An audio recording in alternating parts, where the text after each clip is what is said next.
Hello my friends, welcome to my channel.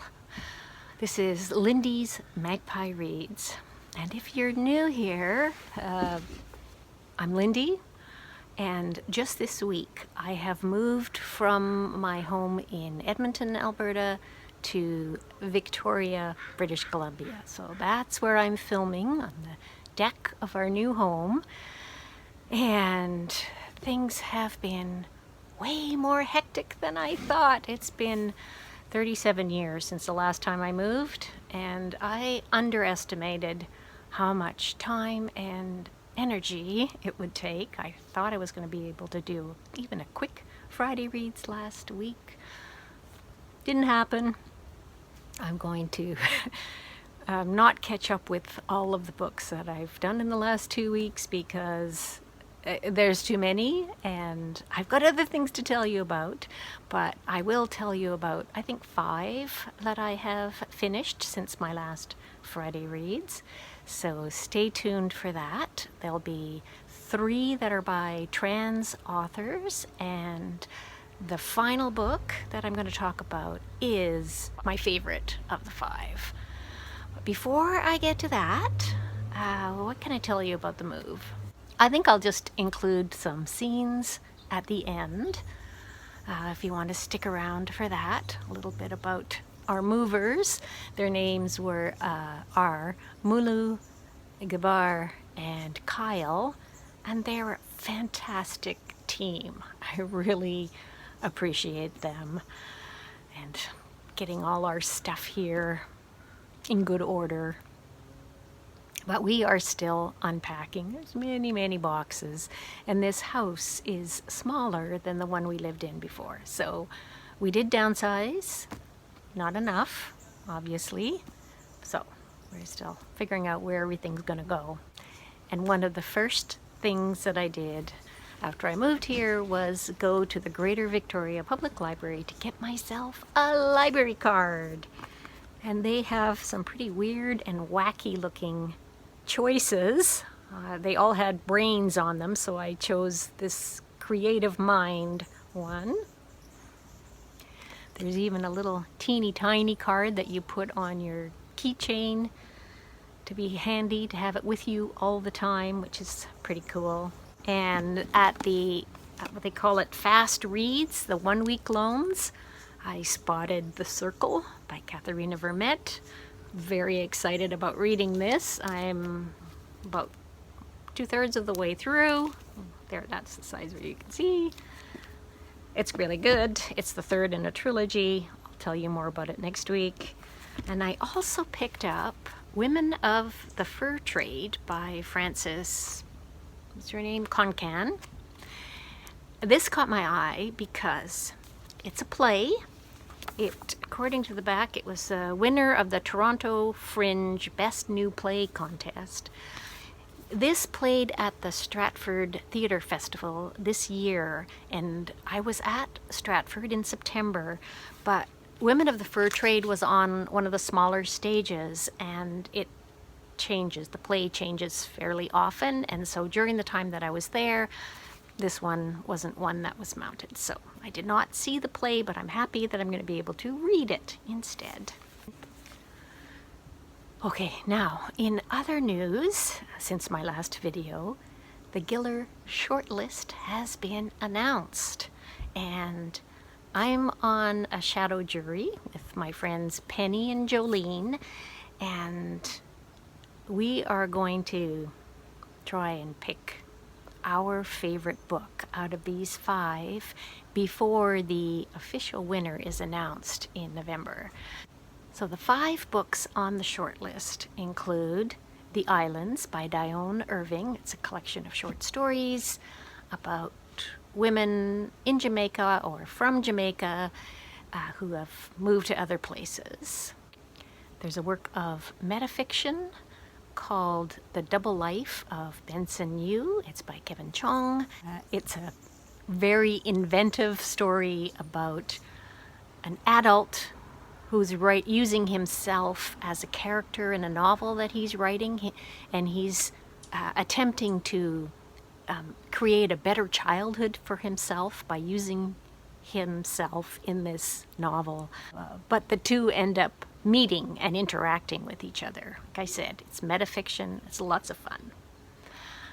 There is one by Eleanor Catton, who was born in Canada, moved as a baby to New Zealand, but she's still considered a Canadian author for the purposes of this award. So her book, Birnam Wood, is on the short list, and I really liked Birnam Wood. It's called a thriller. It's more of a slow burn with tons and tons of action at the end. There's a lot of anger in it, and a whole cast of unpleasant characters. I don't see that one making it to the end. These last two that I'm going to tell you about, I think it's going to be between these two that we will choose for the winner. We'll see what the other shadow jury thinks, and no idea what the official jury is going to pick, of course. But Study for Obedience by Sarah Bernstein and All the Color in the World by C.S. Richardson are both superb. Quite different from each other. Well, maybe not so different in the sense that I would call them writers' novels. The kind of they're written in the kind of prose that sings, that makes my word-loving soul so happy. Study for Obedience is in first person, and it's almost fable-like, and it's very atmospheric with a sense of dread. And the underlying social commentary and issues, I think, are so relevant today that's definitely a strength as well in Study for Obedience, which, as you probably know, that one is also shortlisted for the Booker Prize. Now, the All the Color in the World, C.S. Richardson, it's a slim little novel, the story of one man's life, and that one, short vignette kind of chapters are interspersed with factual trivia, I guess, little bits of knowledge about things to do with art. So it's a kind of, it's almost a blend of fiction with a little bit of nonfiction, and the healing power of art, whether you're appreciating it or creating it, is the underlying theme in that book, and it's truly lovely. So, what is missing from that list? Well, I'm sad to not see one book that was on the long list that I thought might have made it all the way to the top, and that is We Meant Well by Erum, Shazia, Hasan. Yeah. All 5 books that are on the short list are all good books, so I guess I can't complain. And that's all I've got to say about the short list for now, because I have things to tell you about the books that I have finished. Starting with a memoir, A Stone is Most Precious Where It Belongs. It's by Gulchehra Hoja, who is Uyghur, and she was a television presenter in China, and then in the 1990s, she was asked to use her influence among the Uyghurs to encourage parents to send their children to these residential schools where they would be taught by Han Chinese and learn to speak in Mandarin, and she felt so conflicted about what was happening there in these schools where Uyghur culture was denigrated and the children were not properly fed, and she could just see her beautiful culture being destroyed. The Uyghur people are in a region that's also called East Turkestan.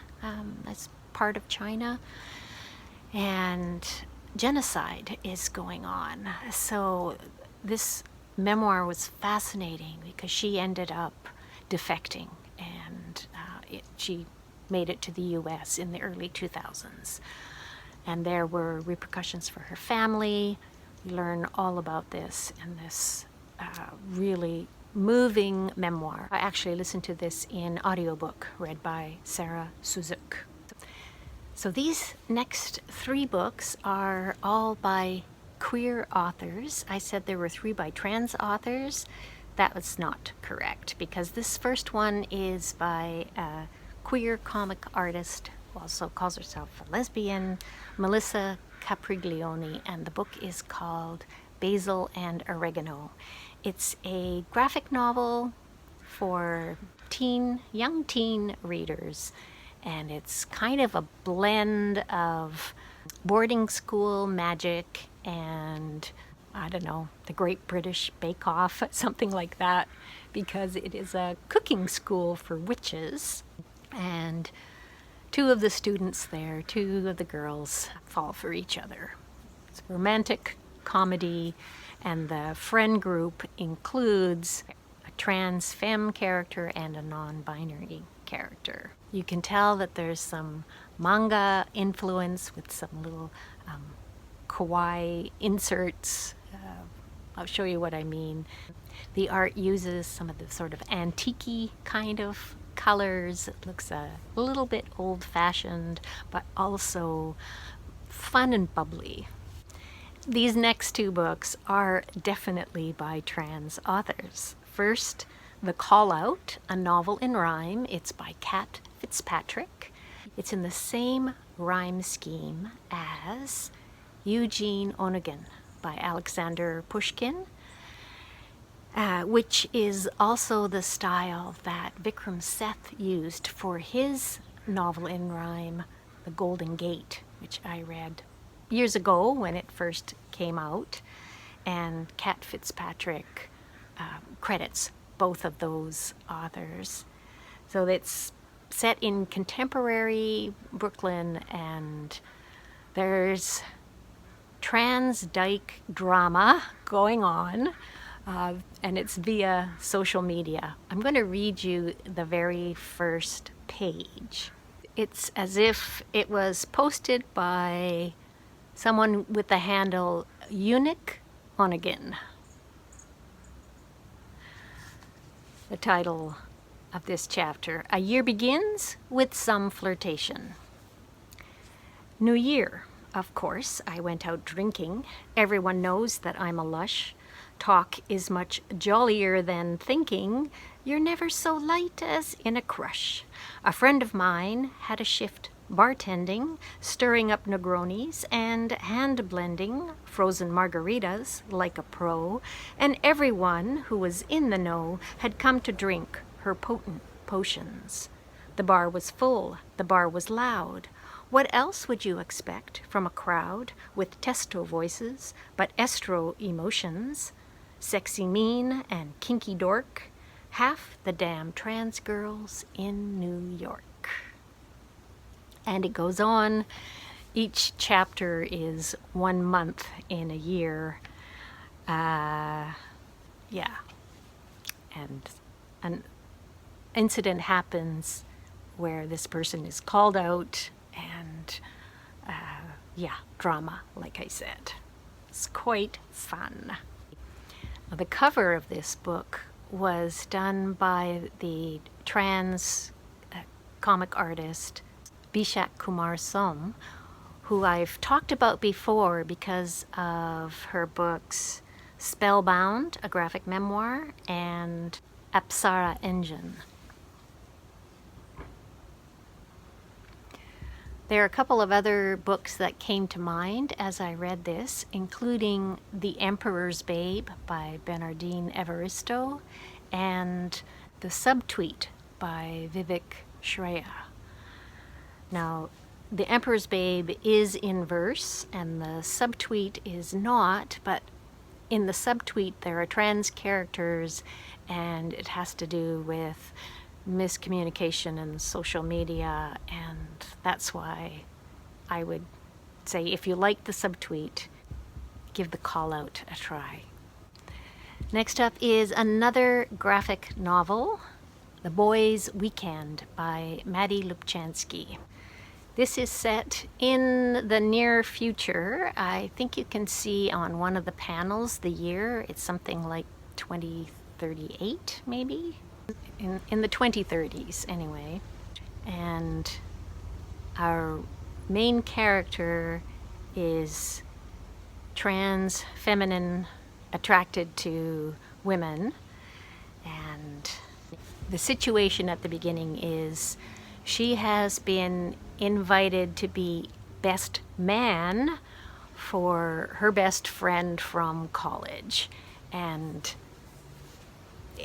even though he knows that she's since come out, he still forgets to use the correct pronoun. And this is a stag, I guess, where they're going to this island set on garbage floating on the ocean, so it's outside of laws and everything goes, anything goes, and there's a weird sort of cult kind of thing happening. There's monsters. The horror aspect of it is so well done. I love this. The combination of the horror of being stuck with a group of guys that you used to be close to, and now they're just, so different. Their values are just so different. Sammy, that's a central character's name, is, just just hanging in there, doing the best she can. And the last book that I want to tell you about is The Vaster Wilds by Lauren Groff. I listened to the audio, read by the incomparable January LaVoy. Love her voice. And this is historical fiction, a young woman on the run in, I think it's the 1600s, early colonial America. It's a survival story that is very propulsive, and it really grabbed my attention from the start. Didn't let go till I was done. The central character goes through a lot of questioning of her Christian upbringing. I found that aspect of the book very interesting, and like I said, the propulsive nature of the story was also just really good, really enjoyable. I know there's more that I could be saying about these, but I can feel my energy flagging. I hope I haven't bored you. I am going to say goodbye for now. I'm going to say thank you so much for watching, and please say hello in the comments down below. Love to know you're there, and I will see you again soon. Stick around for some photos of moving. Bye for now.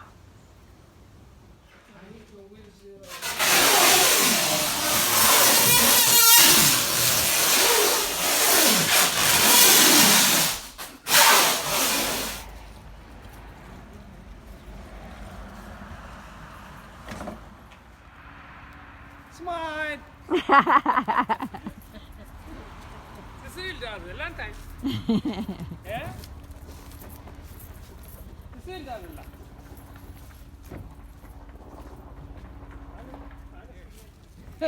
Vietnam, yeah. Vietnam. You almost stepped into a hole.